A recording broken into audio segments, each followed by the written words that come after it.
Tukiendelea mbele na taarifa ni kwamba Kanali mstaafu James Gitahi amepumzishwa katika hafla ya mazishi iliyofanyika nyumbani kwake Maanzoni, kaunti ya Machakos. Maelfu ya waombolezaji walikusanyika pamoja na familia yake kutoa heshima zao za mwisho. Na saluti hiyo ya mwisho ya Kanali mstaafu ilihudhuriwa na majenerali wa ngazi za juu, waheshimiwa na wanasiasa, akiwemo Waziri Mkuu wa zamani Raila Odinga, wote wakimsifu marehemu kwa maisha aliyoishi ya kipekee na ya kuigwa. Ben Kirui alihudhuria mazishi hayo na kutuandalia taarifa ifuatayo.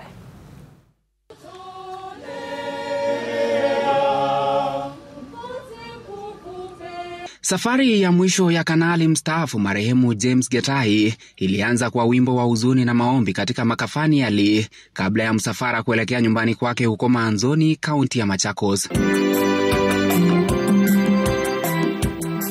Hapa maelfu ya waombolezaji walikusanyika na familia yake kutoa heshima zao za mwisho kwa mtu ambaye aliwaguza wengi. Kanali Gitahi, rubani mashuhuri aliyejulikana kwa kuwahudumia marais wa zamani Daniel Arap Moi na Mwai Kibaki, alikumbukwa kwa mchango wake wa kipekee kwa familia yake na taifa lake.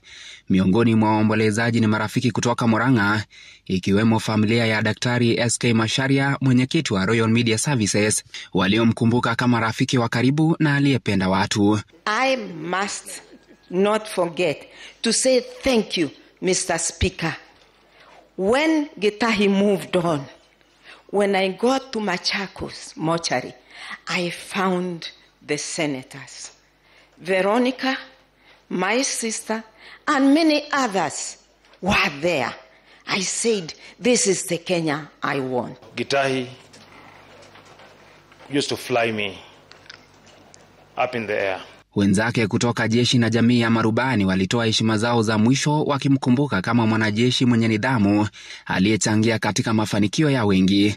Viongozi wa kisiasa pia walitoa heshima zao wakimtaja kama mwanajeshi mashuhuri aliyesalia mwaminifu maishani mwake. Waziri Mkuu wa zamani Raila Odinga alimuomboleza kama rafiki wa muda mrefu, akimtaja kama mtu mnyenyekevu na mwenye haiba ya kipekee. Na tumekuwa naye marafiki kwa muda hizi zote. Yeye ni mtu vile umesemekana hapo, ni muungwana. Hana maneno mengi zaidi, lakini vile vile ni ofisa, ni askari. Anafanya kazi yake kulingana na kanuni ya kazi ya askari. Kwa hivyo pole sana mama.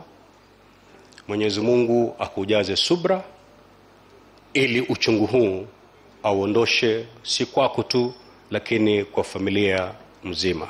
Kanali Gitahi ameacha mjane seneta mteule Betty Montet pamoja na wanao watatu. Ben Kirui, runinga ya Citizen, Maanzoni, kaunti ya Machakos.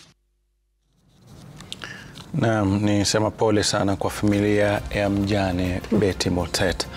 Akiwa na kipindi sasa hivi cha kuisukuma familia na wanawe bila uwepo wa mumewe. Na nikumwambia kwamba tuko pamoja pia. Bila shaka. Na mtazamaji, tunapumzika kidogo, lakini kumbuka leo tulikuwa tunazungumzia nini? Na leo tuzungumzie hoja ya kwamba katika masuala ya familia kati mume na mke ni nani ambaye anapaswa kusikilizwa zaidi. Anasema Lulu, hakuna haja ya kumsikiliza mtu mwenye mwishowe wewe ndio utamlisha. Ni heri yeye akusikilize. Akimaanisha nani? Yaani bwana. Kama bibi. Haina haja usikilize bibi wakati wewe ndo utanilisha. Tenda kumlisha. Sasa nakusikilizia nini? Na mbele maoni ni mengi. Mmoja anasema mwanamke asikizwe sababu ni kiumbe dhaifu, bora heshima idumu, Enoch Mandila anavyosema. Alafu mmoja anasema mwanamke msikize, hata ukiendelea naye utashinda wanyamazi. David Kuli anasema mwanamke anafaa kusikizwa kwa makini sana. Mmoja anasema mwanamume ndio anafaa kusikilizwa zaidi sababu hakuna siku shingo itatangulia shingo. Na Eric Chalo kutoka Kalimani anasema mwanamume anapaswa kusikilizwa kuliko mwanamke, maana mwanamume ndio kusema kwenye bomu. Sema kitu. Maoni nataka mtegee tungoje Daktari Mwaka. Utasemaje kuhusu kusikilizwa? Najua baada ya mada watu watakuwa na fikra tofauti. Bora tu yale anayozungumza yana faida, sawa. Unajua za kuwa anazungumza kwa uchache yana faida. Kama anazungumza maneno mengi lakini yana faida, msikize tu. Utafanyaje? Na wanasema ukipenda mkamba shakumsima tu, si lazima upende na chondo chake. Tarudi na mengi baada ya msiko mrefu.